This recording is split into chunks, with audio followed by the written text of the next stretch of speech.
semuanya. Aku Ray. Kali ini aku membawakan materi tentang an-nafs.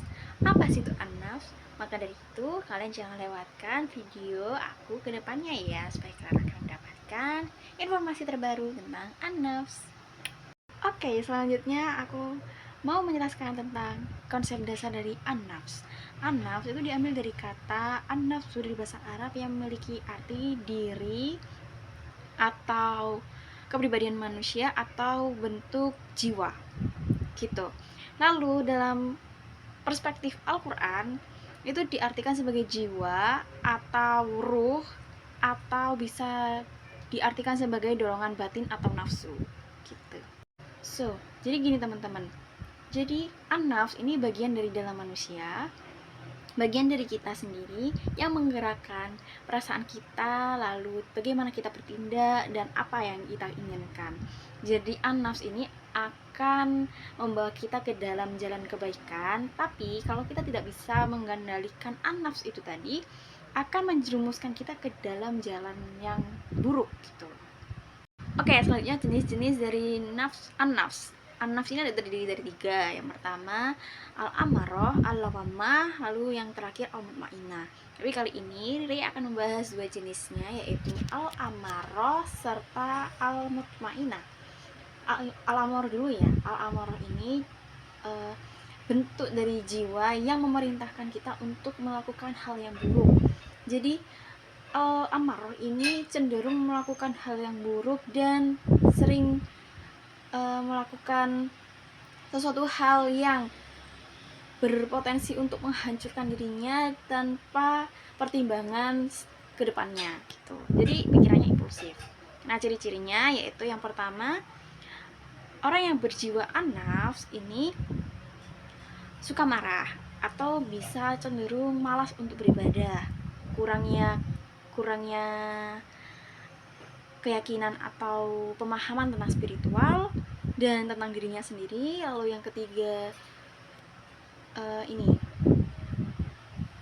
cenderung berpikir impulsif dan tanpa pertimbangan gitu.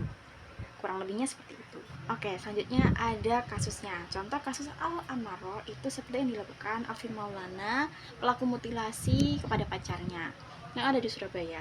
Hal ini bisa dikatakan al-amarah dikarenakan di motifnya itu Alfi Maulana mengatakan ada motif yaitu dendam kepada pacarnya dikarenakan ia dikunci ketika ia telah melakukan perjalanan jauh mengantarkan adiknya ke pondok.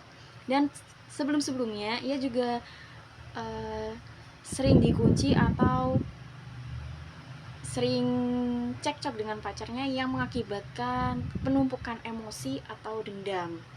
Maka dari itu, Alfi Maulana melakukan kasus pembunuhan tersebut dikarenakan ia sudah merasa mentok pikirannya dan hal itu tidak ada pertimbangan akan dihukumkah atau akan mendapatkan dosakah atau apapun. Jadi tindakan dari Alfi Maulana ini bisa dikatakan impulsif begitu. Teman-teman, jadi kasus dari Alfi Maulana pelaku dari mutilasi tersebut bisa dikaitkan dengan teori ilmu psikologi, yaitu teori kontrol diri dan teori agresif, yang mana ini juga dibahas di salah satu jurnal milik Lita Video pada tahun 2018 dengan judul teori agresif dan teori kontrol diri, yang mana dijelaskan bahwa agresif ini yaitu perilaku atau tindakan yang cenderung impulsif lalu mengakibatkan kerusakan gitu. Dan hal ini juga dikaitkan dengan perilaku dari tindakan kriminalitas. Dan Lita Video juga menjelaskan bahwasannya di jurnalnya itu agresif itu dibagi menjadi 2, agresif fisik dan agresif verbal. Agresif fisik itu menyakiti dengan seperti memukul, lalu menendang dan sebagainya yang berkaitan dengan fisik. Lalu agresif verbal itu seperti mengolok-olok, lalu melecehkan, lalu menghina, dan sebagainya. Lalu Little Video juga menjelaskan tentang kontrol diri, yang mana kontrol diri adalah perilaku seperti menahan atau mengontrol sesuatu tindakan yang bersifat impulsif tersebut. Dan kontrol diri ini juga suatu tindakan penekanan dari sesuatu hal yang jadi pembiasaan dan menyamakan dengan apa yang terjadi di lingkungan sosialnya, apa yang sudah dibiasakan oleh lingkungan sekitarnya gitu. Lalu jika orang yang memiliki kontrol diri yang besar, maka agresif yang ada di dalam dirinya juga ikut menurun. Ketika kontrol dirinya kurang, maka agresif akan menguasai dirinya sendiri, seperti yang dilakukan oleh Alfi Maulana tersebut.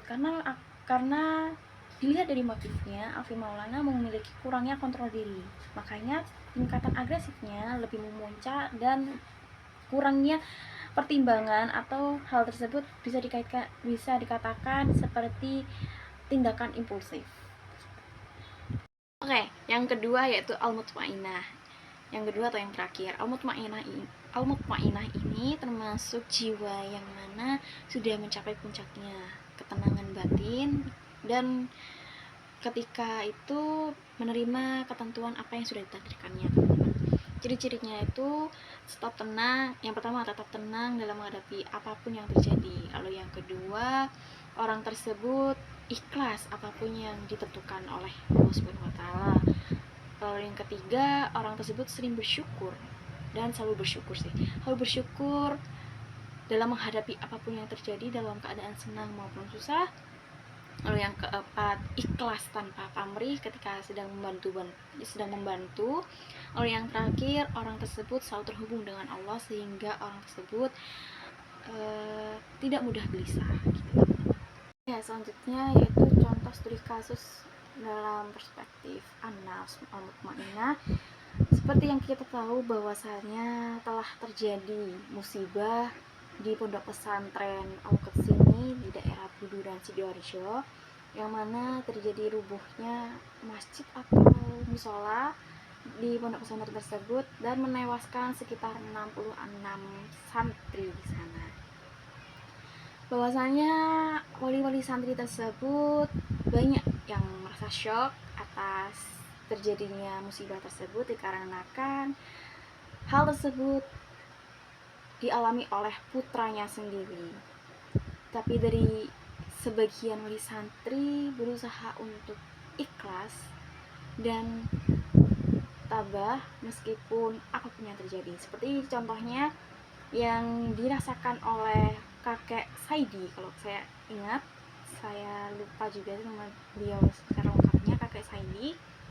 Bahwasanya cucunya ini juga salah satu korban dari runtuhnya musola pondok pesantren Al-Quds ini.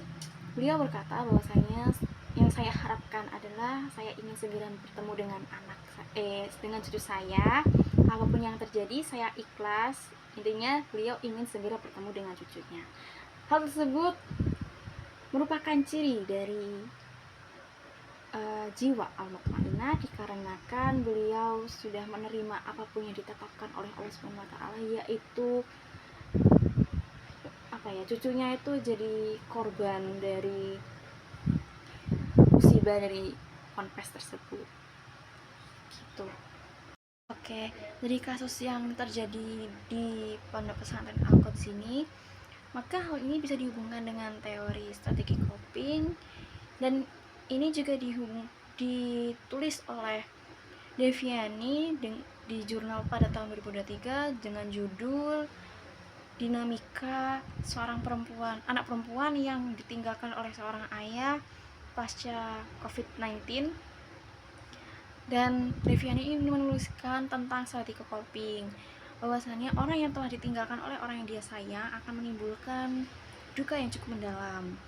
Jika duka tersebut tidak dapat ditangani dengan cepat dan tepat, maka hal itu akan mengakibatkan depresi.